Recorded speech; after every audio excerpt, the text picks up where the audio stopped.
Assalamualaikum warahmatullahi wabarakatuh. Alhamdulillahirabbil alamin. Wabihi nasta'in ala umurid dunya waddin wa ala alihi washabihi ajmain amma ba'du. Baik, kepada anak-anak semua, proses pembelajaran kita pada pagi hari ini kita akan membahas terkait dengan kisi-kisi penilaian akhir semester ganjil ya. Baik anak-anak semua, di dalam kisi-kisi yang sudah Bapak berikan, hari ini akan Bapak berikan penjelasan terhadap nilai atau terhadap isi dari kisi-kisi penilaian akhir semester tersebut. Simak videonya anak-anak semua, mudah-mudahan ini akan membantu menunjang anak-anak semua dapat mengerjakan soal dengan baik. Nah, baik anak-anak semua, yang pertama, sebelum kita pelaksanaan, mari kita sama-sama buka dengan mengucap lafaz basmalah. Bismillahirrahmanirrahim. Oke, kita akan lihat dulu terlebih dahulu ya, bahwa di sini ada pada kisi-kisi penilaian akhir semester ganjil. Itu bab yang pertama, yakni terkait dengan perumusan Pancasila sebagai dasar negara Republik Indonesia. Ini sudah kita pelajari dan kita pahami anak-anak semua ya. Di sini ada 3 indikator yang akan menghantarkan soal-soal dari penilaian akhir semester. Yang pertama ada menjelaskan tempat sejarah, terus mendeskripsikan pembentukan BPUPKI, dan mengidentifikasi perumusan dasar negara Republik Indonesia. Next, kita langsung saja pada indikator yang pertama. Indikator yang pertama anak-anak semua, bahwa menjelaskan tempat sejarah atau tempat bersejarah terkait dengan perumusan Pancasila. Ini poinnya nomor 1 sampai dengan nomor 4, bahwa anak-anak semua bisa dilihat ya, poin-poin pentingnya di mana pelaksanaannya, ya di mana letaknya dari gedung Pancasila itu, sampai dengan tempat-tempat yang bersejarah, yang mana nama Pancasila itu sendiri mengacu pada pidato yang disampaikan oleh Presiden Republik Indonesia pada tanggal 1 Juni 1945.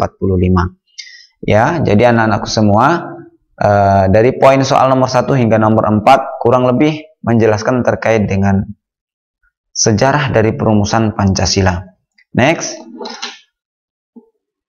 Adapun indikator yang kedua itu adalah mendeskripsikan pembentukan Badan Penyelidik Usaha Persiapan Kemerdekaan Indonesia.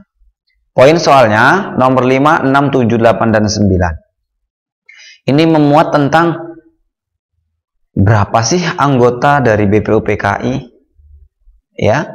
Terus perinciannya seperti apa. Nah, di situ telah dijelaskan dan dijabarkan bahwa dari 67 orang, di mana 60 orang itu adalah orang Indonesia dan 7 orang Jepang yang bertugas mengawasi anak-anak semua. Ya, diketahui oleh Rajiman Widyoningrat dan Wakil Ketua Ichi Bangase Yoshio dari kalangan orang Jepang, serta Suroso. Nah, kebijakan pemerintah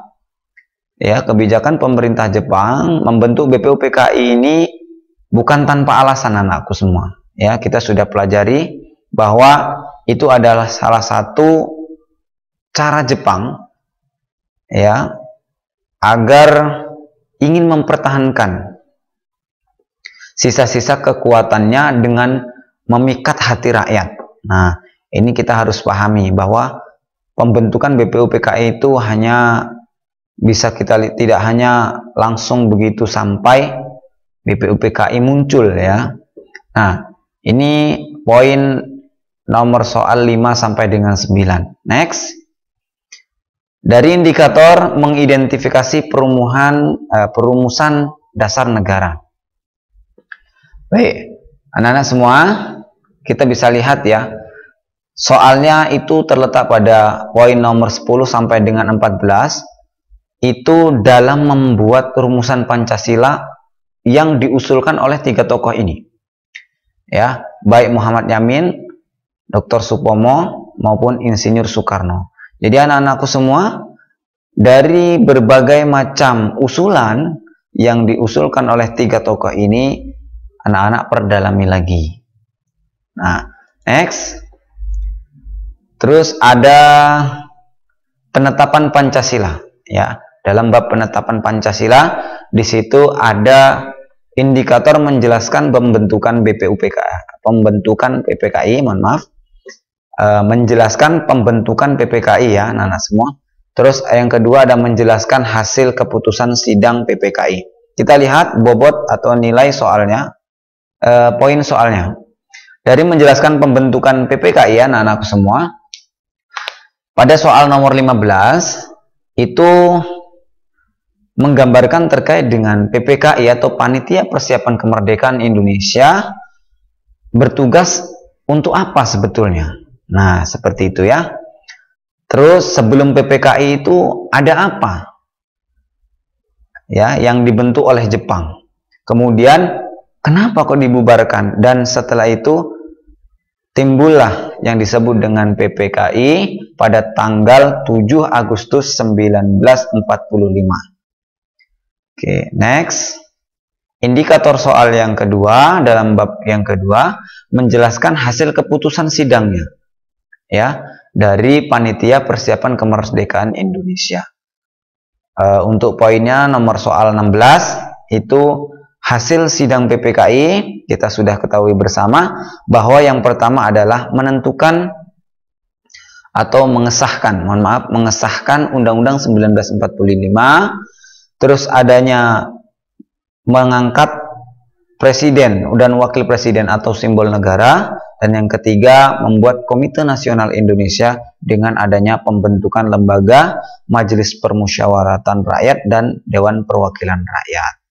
Next, menjelaskan nilai semangat para pendiri negara atau indikator menjelaskan nilai semangat para pendiri negara.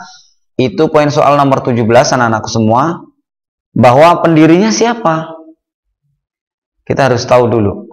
Dan apa sih sebenarnya semangat dari pendiri negara itu? Memuat terkait dengan persatuan, kesatuan, nasionalisme, ya, dan perwujudan cinta tanah air. Tidak hanya harta, tidak hanya semangat saja, namun segala-galanya diberikan untuk mempertahankan atau untuk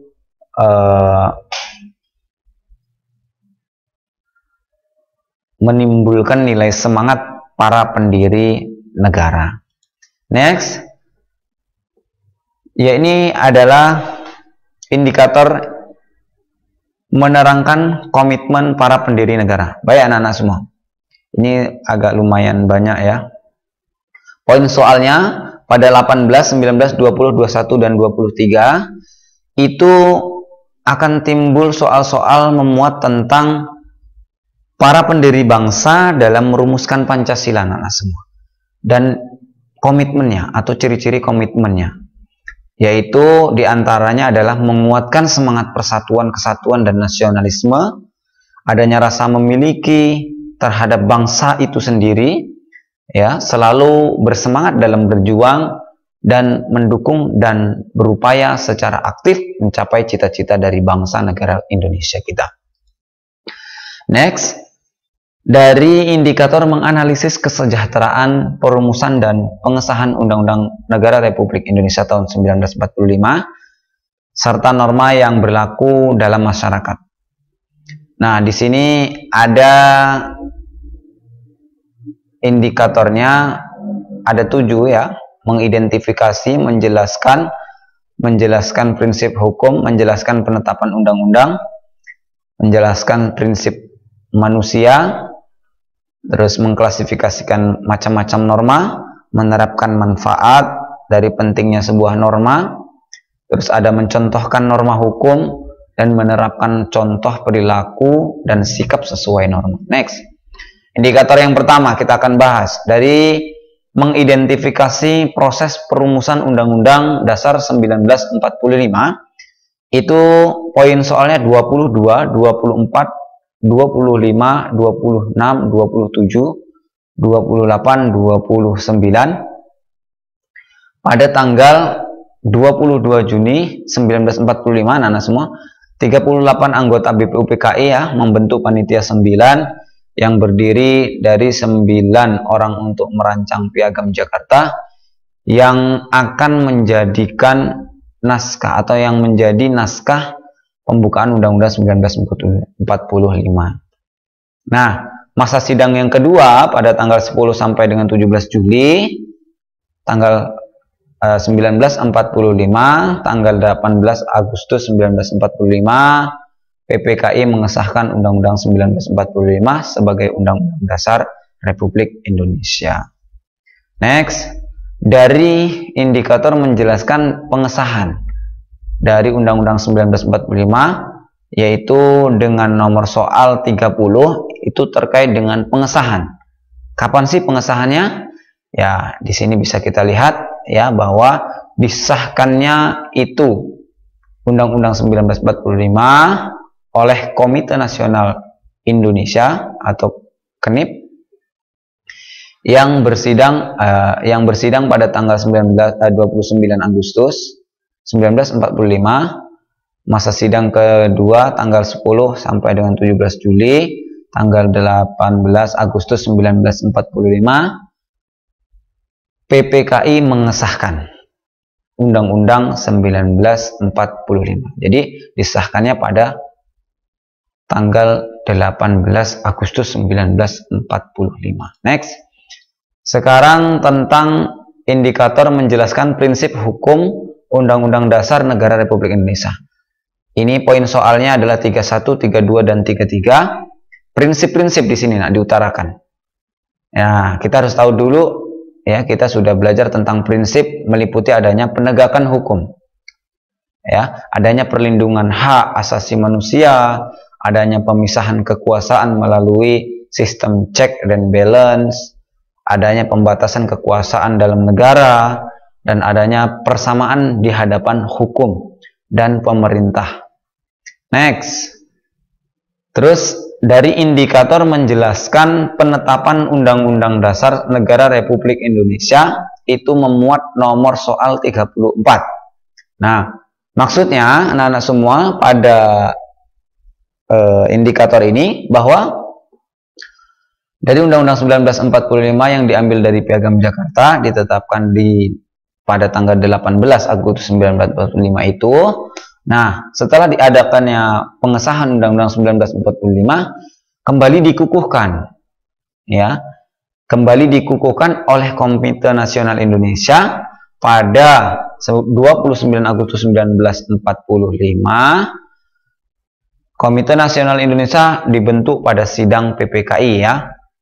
Oke, next. Terus indikator tentang menjelaskan prinsip manusia dan pengertian norma. Ini poin soal nomor 35 sampai dengan 36. Kita harus tahu dulu apa itu norma, dari segi bahasa apa yang dikatakan dengan norma, dan sampai dengan arti dan makna apa yang dikatakan dengan norma. Oke, next. Dari indikator mengklasifikasikan macam norma, kita bisa lihat di sini poin normanya, poin soalnya itu dari nomor 37 sampai dengan 42. Oke ya. Terus kita bisa lihat macam-macam norma ya, nah semua menurut kajian sosiologi atau yang kita pelajari itu ada 5 kurang lebih: agama, susila, sopan, kebiasaan, dan hukum. Nah, dari fungsinya norma itu adalah sebagai kontrol bagi kehidupan masyarakat ya, dan tujuannya itu adalah untuk memajukan dan mencapai cita-cita bangsa. Next, adapun yang selanjutnya adalah indikator menerapkan manfaat pentingnya norma dan aturan hukum. Oke ya, bisa dilihat dari poin soalnya 43 sampai dengan 46.